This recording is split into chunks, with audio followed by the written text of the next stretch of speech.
ಕೌಶಲ್ಯ ಅಭಿವೃದ್ಧಿ ಮತ್ತು ಉದ್ಯೋಗ ಸೃಷ್ಟಿಯತ್ತ ಮತ್ತೊಂದು ಮಹತ್ವದ ಹೆಜ್ಜೆ. ಕರ್ನಾಟಕದ ಬಳ್ಳಾರಿ ನಗರದಲ್ಲಿ ವಿದ್ಯಾರ್ಥಿಗಳಿಗೆ ಹೊಸ ಭವಿಷ್ಯದ ದಾರಿ ತೆರೆದ ಕೆಎಲ್ ಯೂನಿವರ್ಸಿಟಿ. ಬಳ್ಳಾರಿಯ ಶ್ರೀ ಚೈತನ್ಯ ವಿದ್ಯಾಸಂಸ್ಥೆಯ ಆವರಣದಲ್ಲಿ ಕೆಎಲ್ ಯೂನಿವರ್ಸಿಟಿಯ ವತಿಯಿಂದ ವಿದ್ಯಾರ್ಥಿಗಳಿಗಾಗಿ ಅವಗಾಹನಾ ಕಾರ್ಯಕ್ರಮವನ್ನು ಆಯೋಜಿಸಲಾಯಿತು. ಈ ಕಾರ್ಯಕ್ರಮದಲ್ಲಿ ಮಾತನಾಡಿದ ಕೆಎಲ್ ಯೂನಿವರ್ಸಿಟಿಯ ಅಖಿಲ ಭಾರತ ಅಡ್ಮಿಷನ್ ವಿಭಾಗದ ನಿರ್ದೇಶಕರಾದ ಡಾಕ್ಟರ್ ಜೆ ಶ್ರೀನಿವಾಸ್ ರಾವ್, 2026-27ನೇ ಸಾಲಿನ ಇಂಜಿನಿಯರಿಂಗ್ ಕೋರ್ಸ್ಗಳ ಪ್ರವೇಶಕ್ಕೆ ರಾಷ್ಟ್ರೀಯ ಮಟ್ಟದ ಪ್ರತಿಭಾ ಪರೀಕ್ಷೆಯನ್ನ 2026ರ ಜನವರಿ 3ರಿಂದ 5ರವರೆಗೆ ವಿಜಯವಾಡ, ಹೈದರಾಬಾದ್ ಹಾಗೂ ಬೆಂಗಳೂರು ಕ್ಯಾಂಪಸ್ಗಳಲ್ಲಿ ನಡೆಸಲಾಗುವುದೆಂದು ತಿಳಿಸಿದರು. ಈ ಪರೀಕ್ಷೆಯಲ್ಲಿ ಉತ್ತೀರ್ಣರಾದ ಪ್ರತಿಭಾವಂತ ವಿದ್ಯಾರ್ಥಿಗಳಿಗೆ ಒಟ್ಟು 100 ಕೋಟಿ ರೂಪಾಯಿಗಳ ಮೆರಿಟ್ ಸ್ಕಾಲರ್ಶಿಪ್ ನೀಡಲಾಗುವುದೆಂದು ಘೋಷಿಸಿದರು.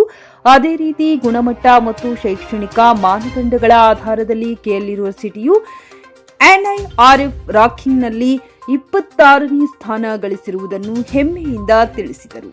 ಕಳೆದ 20 ವರ್ಷಗಳಲ್ಲಿ ನಮ್ಮ ವಿಶ್ವವಿದ್ಯಾಲಯದ ವಿದ್ಯಾರ್ಥಿಗಳು 40ರಿಂದ 75 ಲಕ್ಷ ರೂಪಾಯಿವರೆಗೆ ಅತ್ಯಧಿಕ ವೇತನದ ಉದ್ಯೋಗಗಳನ್ನು ಪಡೆದಿರುವುದು ಕೆಎಲ್ ಯೂನಿವರ್ಸಿಟಿಯ ಶೈಕ್ಷಣಿಕ ಶಕ್ತಿಗೆ ಸಾಕ್ಷಿಯಾಗಿದೆ ಎಂದು ಹೇಳಿದರು.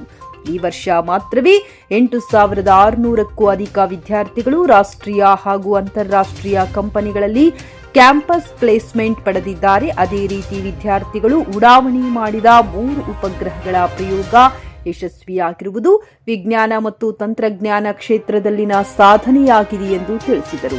ಕಾರ್ಯಕ್ರಮವನ್ನು ಶ್ಲಾಘಿಸಿದ ಶ್ರೀ ಚೈತನ್ಯ ವಿದ್ಯಾಸಂಸ್ಥೆಗಳ ನಿರ್ದೇಶಕರಾದ ಪಯ್ಯಾವುಲಾ ವಿಷ್ಣು ಅವರು ಕೆಎಲ್ ಯೂನಿವರ್ಸಿಟಿಯ ಇಂಡಸ್ಟ್ರಿ ಆನ್ ಕ್ಯಾಂಪಸ್ ಮಾದರಿ ಇಂದಿನ ಎಐ ಯುಗಕ್ಕೆ ಅತ್ಯುತ್ತಮ ವೇದಿಕೆ ಎಂದು ಪ್ರಶಂಸಿಸಿದರು. ವಿದ್ಯಾರ್ಥಿಗಳ ಭವಿಷ್ಯಕ್ಕೆ ದಾರಿ ತೋರಿದ ಈ ಕಾರ್ಯಕ್ರಮ ಶಿಕ್ಷಣ ಮತ್ತು ಉದ್ಯೋಗದ ನಡುವಿನ ಅಂತರವನ್ನು ಕಡಿಮೆ ಮಾಡುವಲ್ಲಿ ಮಹತ್ವದ ಪಾತ್ರ ವಹಿಸಿದೆ. ಬ್ಯೂರೋ ರಿಪೋರ್ಟ್, ಅಸ್ಲಾಂ ಭಾಷಾ, ನ್ಯೂಸ್ 24 ಕನ್ನಡ, ಬಳ್ಳಾರಿ.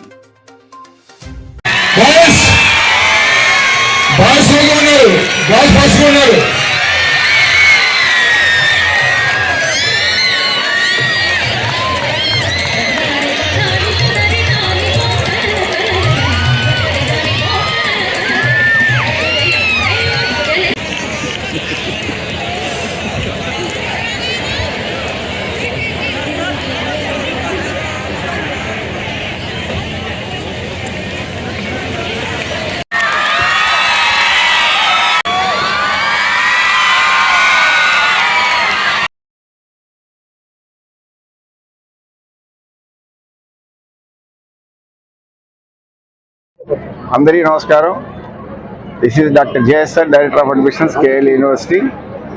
ఈరోజు బళ్ళారిలో శ్రీ చైతన్య పియు క్యాంపస్లో కేఎల్ యూనివర్సిటీ సంయుక్తంగా నిర్వహిస్తున్న స్టూడెంట్స్ అవేర్నెస్ ప్రోగ్రామ్. ఈ అవేర్నెస్ ప్రోగ్రాము ముఖ్య ఉద్దేశం స్టూడెంట్స్ని ఎడ్యుకేట్ చేయడం. +2 తర్వాత ఏ విధమైన డైరెక్షన్స్లో వెళ్ళాలి, ఏ కాలేజీలో ఎలాంటి యూనివర్సిటీలో సీట్ తీసుకోవాలి, ప్లేస్మెంట్స్ ఎలా ఉంటాయి, ఎలాంటి యూనివర్సిటీ సెలెక్ట్ చేసుకోవాలి, చదువుకునేటప్పుడు కోర్సుల యొక్క పూర్తి అవగాహన ఏ విధంగా తెచ్చుకొని చదువుకోవాలి, అలా చదవటం వల్ల సక్సెస్ అనేది ఎలా ఉంటుంది, అలా కాకుండా ఏదో కాలేజీలు ఎక్కడో చోట చదివితే దాని యొక్క కాన్సిక్వెన్సెస్ ఎలా ఉంటాయి అనేది స్టూడెంట్స్కి ఎడ్యుకేట్ చేయడానికి పెట్టిన అతి పెద్ద ప్రోగ్రాము. దాదాపు 9 కాలేజీలు, చైతన్య కాలేజీ 9 కాలేజీలు సంయుక్తంగా కలిసి వాటితో కేఎల్ యూనివర్సిటీ విజయవాడ, హైదరాబాదు మరియు త్వరలో స్టార్ట్ చేయబోతున్న బెంగళూరు క్యాంపస్ అన్ని కలిపి సంయుక్తంగా నిర్వహిస్తున్న ఇలాంటి మెగా ఈవెంట్కి సహకరించినటువంటి శ్రీ చైతన్య మేనేజ్మెంట్ ఇక్కడ ఉన్నారు. వాళ్ళిద్దరు, డైరెక్టర్ గారు, వాళ్ళ మిసెస్ ఇద్దరు, అట్లాగే సెంథిల్ గారు, వీళ్ళందరూ ఈ మెయిన్ ఈ ఈవెంట్కి సహకరించిన అందరికి కూడా కేఎల్ యూనివర్సిటీ నుంచి మరొకసారి ధన్యవాదాలు చెప్పుకుంటూ, కేఎల్ యూనివర్సిటీ అనేది దేశంలోనే 26వ ర్యాంక్ ఉన్న అతిపెద్ద యూనివర్సిటీ.